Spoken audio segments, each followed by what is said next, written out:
You know, it's the middle of the night. I've been struggling all day trying to find the right words to say. So here we go.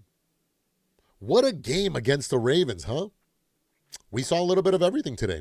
And to me, that's a clear indication that this team is on the right track. JJ McCarthy gave us flashes of what the future looks like. Those passes to Jalen Naylor, beautiful. That setup throw leading to Aaron Jones' touchdown, chef's kiss. And that comeback, that almost was, those are the flashes that remind you why we're building something special here in Minnesota. Yeah, there were struggles too, but that's a part of growth. That's proof we're becoming the team we're meant to be. The Ravens didn't beat us because they were great. We beat ourselves, just like we have all year. We are our best and worst enemy. And honestly, that's exactly what this season was supposed to be. And you know what? In the future, when we're in big games and we dig ourselves a hole, then watch JJ pull us out of that fire. I'm going to look back at this game and the rest of the season and be glad we learned what not to do. We got to crawl before we walk, before we run, and before we dominate. I've been saying it all year. This is a good football team on a roller coaster. You're going to get euphoric wins, painful losses, ugly wins, and the occasional heartbreak comeback. That's what growth looks like. So if you came into this season expecting a rookie quarterback and a motivated team to play like a dynasty in year one, that's on you. Injuries hit. Timing's off. These are the kind of games we're supposed to be having in September, not November. But it's still part of the process. We don't need to fire anyone. We don't need to trade anyone. We just need to let them figure it out. You've been dying to beat the Lions for how long now? And they gave that to you in a developmental year. Everyone says they want a rookie quarterback to grow until they actually have to live through the growing pains. Look at teams like the Steelers, bouncing from Fields to Russ to Rodgers because they wouldn't commit to a rebuild. How's that gone for them? Or the Cardinals with Kyler, one of the most stable franchises in the NFL, turned chaotic because they panicked instead of trusting the process. Last year I told you the gap year with Sam Darnold was about the team learning, growing, and gaining experience. And it worked. That's why this team fights so damn hard. We make things difficult, but we never quit. I never predicted a Super Bowl last year, and I'm not doing it this year. This is about laying the foundation. JJ is supposed to look raw. That's what developmental looks like. You can't expect a rookie to be CJ Stroud or Jaden Daniels out the gate. And even they are learning that the league adjusts and that things don't always go as planned. So let it go. Stop stressing about every loss. Enjoy the ride. This is the year the Minnesota Vikings start becoming the team we've been waiting for. Let's hit the intro. I got some examples of other teams that were right where we are now. Some that blew it and some that didn't.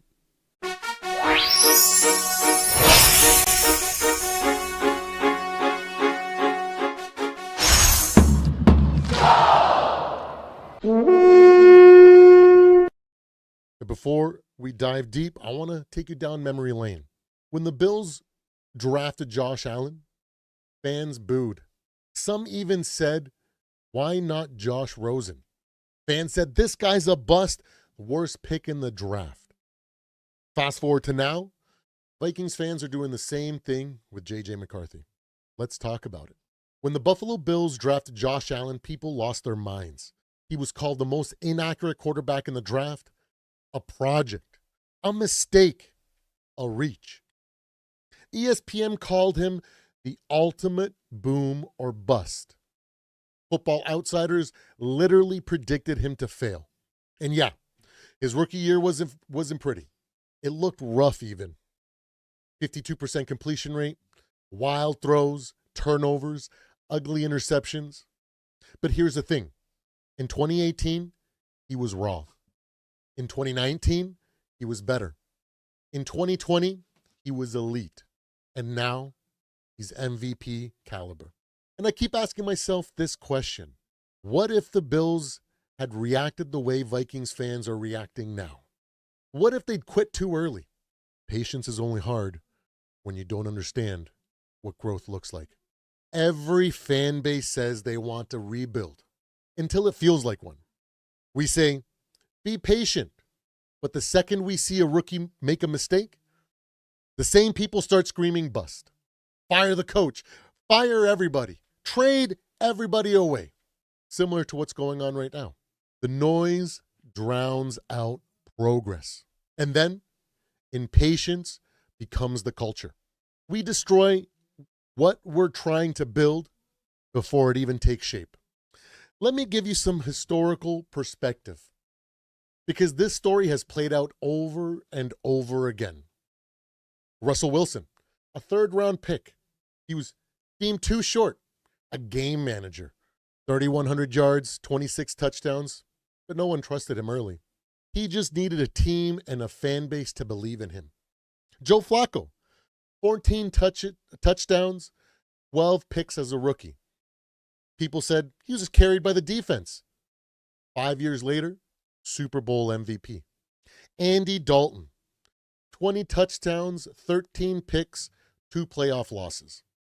Average. But he gave the Bengals stability for almost a decade. Dante Culpepper, our own history. 33 touchdowns, 16 picks in 2000. Fans called him a fluke the next year. By 2004, he was an MVP candidate. And Kerry Collins, 6 touchdowns, 10 picks, barely a 50% completion rate. They called him erratic. He lasted 17 years. Different names, different eras, same lesson. None of them were perfect, but they were given time. And patience doesn't just apply to quarterbacks. It applies to vision. Let's talk about the rush to fire people. Fire KOC. Kwesi's drafts are terrible. Flores' scheme doesn't work. Sound familiar? That same impatience, new targets. Kevin O'Connell, rookie play caller, rookie head coach. And at the same time, not an easy start. He's gotten better every single year, despite what you want to believe. You don't fire growth, you nurture it.